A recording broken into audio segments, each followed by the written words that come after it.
یہ یزیدیت کی پہچان ہے۔ یہ وار کہاں کرتی ہے؟ نماز میں، سجدے میں، تب جب نیت صرف خدا کی ہوتی ہے۔ اسلام آباد کے علاقے ترلائی میں نماز جمعہ کے دوران امام بارگاہ میں ہونے والا خودکش دھماکہ ایک بار پھر دل دہلا دینے والا سانحہ بن کر سامنے آیا ہے۔ اس بزدلانہ حملے میں اب تک 31 نمازی شہید ہو چکے ہیں، جبکہ 100 سے زائد افراد زخمی ہیں، جنہیں مختلف ہسپتالوں میں منتقل کیا گیا ہے، اور کئی کی حالت تشویشناک بتائی جا رہی ہے۔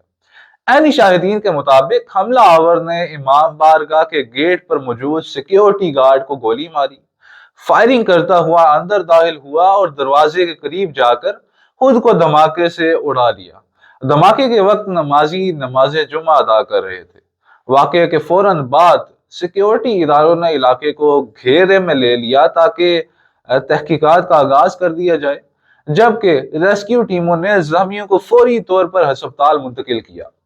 یہ کوئی پہلا واقعہ نہیں کہ عبادت میں مصروف لوگوں کو نشانہ بنایا گیا ہو، کیونکہ تاریخ گواہ ہے باطل نے ہمیشہ سجدوں پر ہی وار کیا ہے۔